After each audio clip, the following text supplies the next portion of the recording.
जो ईरान अपना परमाणु कार्यक्रम आईएईए से छिपाता आ रहा था, उसने अब आईएईए को एक रिपोर्ट सौंपकर यूरोपीय देशों की फिक्र बढ़ा दी है। दरअसल इस रिपोर्ट में ईरान ने कहा है कि वो यूरेनियम संवर्धन के लिए 6000 नए सेंट्रीफ्यूज लगाने पर सोच विचार कर रहा है। सिर्फ इतना ही नहीं, ईरान के अपने परमाणु सिद्धांत तक में बदलाव की बात कही है। सवाल यह है कि क्या नए साल पर ईरान एटमी टेस्ट करने वाला है? तो चलिए आपको विस्तार से इस बारे में बताते हैं।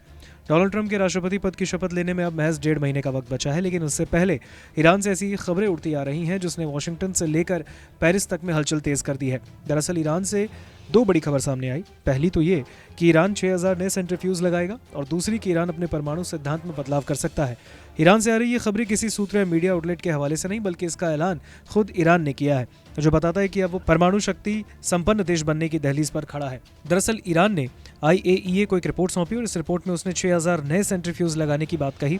ईरान के पास पहले से 10,000 सेंट्रीफ्यूज मौजूद हैं। 6000 नए सेंट्रीफ्यूज के बाद उसके पास कुल 16,000 सेंट्रीफ्यूज हो जाएंगे, जिसके बाद ईरान यूरेनियम को और तेजी से संवर्धित कर सकेगा और तेजी से परमाणु हथियार बनाने के करीब पहुंचेगा। ईरान के यूरेनियम एनरिचमेंट फैसिलिटी का विस्तार और इसका खुलासा ऐलान अमेरिका और यूरोपीय देशों को सीधा मैसेज माना जा रहा है कि अब ईरान हर हाल में परमाणु शक्ति हासिल करके ही रहेगा। ईरान ने यह ऐलान बीते हफ्ते हुई आईएईए बोर्ड की उस बैठक के बाद किया जिसमें उसके खिलाफ प्रस्ताव लाया गया। ऐसे में ईरान के इस कदम को आईएईए और यूरोपीय नीतियों का खुला विरोध माना जा रहा है। दरअसल इस बैठक में ईरान ने अपने संवर्धित यूरेनियम भंडार को 60% तक सीमित रखने की बात कही। इसके लिए ईरान ने शर्त रखी कि बोर्ड उसके खिलाफ कोई प्रस्ताव पारित नहीं करेगा, लेकिन इसके बाद भी यूरोपीय देशों के अनुरोध पर ईरान के खिलाफ प्रस्ताव लाया गया।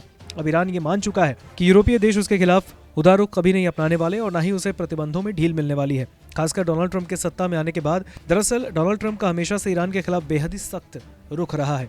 2018 में ट्रंप ने अमेरिका को न्यूक्लियर समझौते से बाहर करके ईरान पर नए प्रतिबंध लगाए। अब ट्रंप पर एक बार फिर अमेरिका की सत्ता संभालने वाले हैं और ऐसे में ईरान को डर है कि अमेरिका की सख्ती उसके खिलाफ और बढ़ने वाली है। ईरान ट्रंप की ताजपोशी से पहले परमाणु टेस्ट कर ट्रंप पर दबाव बनाना चाहता है।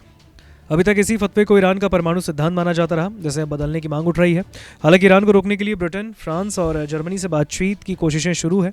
24 घंटे पहले ही जेनेवा में इन देशों के प्रतिनिधियों के साथ ईरानी प्रतिनिधियों की मुलाकात हुई, लेकिन इसके बाद जो बयान सामने आए वो विनाश का संकेत दे सकते हैं। ब्रिटेन की खुफिया एजेंसी के प्रमुख रिचर्ड मूर ने कहा, ईरान की परमाणु महत्वाकांक्षाएं एक बड़ा वैश्विक खतरा पैदा करती हैं। वहीं फ्रांस की खुफिया एजेंसी के प्रमुख निकोलस लर्नर ने कहा कि भविष्य में हमारे सामने सबसे बड़ा खतरा ईरान का न्यूक्लियर प्रोग्राम है। साफ है, यूरोप में ईरानी न्यूक्लियर प्रोग्राम को लेकर डर है कि अगर ईरान ने परमाणु शक्ति हासिल कर ली तो इजरायली नहीं, डोनाल्ड ट्रंप के लिए भी उस पर काबू पाना असंभव सा हो जाएगा। नमस्कार, मैं हूं मानक गुप्ता। अगर आपको हमारा ये वीडियो पसंद आया हो तो इसे लाइक और शेयर जरूर करें और हाँ, हमें सब्सक्राइब और फॉलो करना ना भूलें ताकि आप देश और दुनिया की कोई खबर मिस ना करें। तो जुड़े रहिए हमारे साथ और देखते रहिए न्यूज़ 24।